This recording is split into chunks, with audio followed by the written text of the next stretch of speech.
3 ways to program yourself for your own improvement.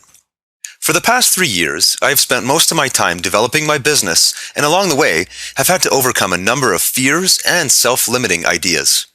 What I was really doing was reprogramming my mind to think differently.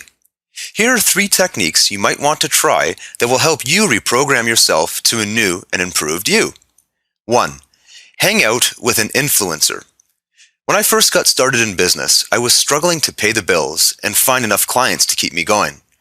Even when I did find clients, I did a terrible job billing for my time, and I was not recognizing my own value as a service provider. I was then lucky enough to meet another business owner who had built a number of successful companies and had already been through all of the tough business lessons that I had yet to be exposed to. Over time, we became friends, and I was able to absorb an incredible amount of information about business, mindset, dealing with clients, social skills, and so on. All of the things that made him so talented at business. The challenge here is that you can't just walk up to someone and ask them to be your friend. When you meet someone who you'd like to learn from, show them that you value their time and bring something of your own to the table. If they feel they can also learn from you and your life experiences, they will be far more willing to hang out with you. 2. Wage a war against the whiny voice in your head.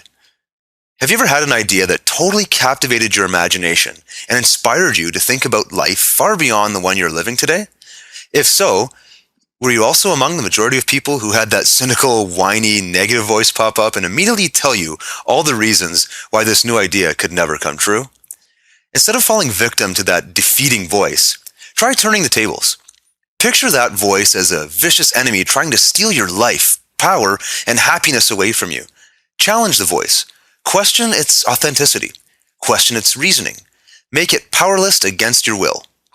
Realize that you have the choice to replace that voice with a more encouraging, faithful, and friendly one.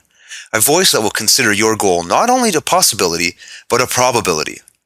A voice that does not look externally for validation before taking action, but rather uses self-belief as its driving force. A voice that recognizes that any person who has ever achieved greatness had to do so against similar odds, and that all things are possible to those. 3. Get the competitive edge. When you want to accomplish something new, try setting up a competition against one or more people who want the same thing. This creates 2 powerful forces. The first is the desire to be triumphant. Imagine the excitement someone must feel when they win a gold medal in the Olympics. They have achieved a personal dream, and they get a flood of recognition from friends, family, media, fans, and ultimately their entire country. What person would not love this kind of validation of success? The same kind of triumph can be experienced when you win a competition that you have been involved in, no matter how small it may be.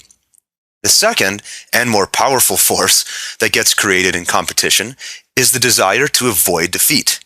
Most humans instinctively associate any form of loss with pain, and in most cases will do anything necessary to avoid that pain. If you enter some kind of competition that will help drive you towards your goals, this pain avoidance force may be the deciding factor in your own success. Use competitive scenarios to drive you forward, but remember to detach from the outcome. If you happen to lose your competition, don't get down in the dumps. Focus on what positives came out of it, usually a drastic increase in results, and continue moving towards your goals. Thanks for listening to 3 Ways to Program Yourself for Your Own Improvement.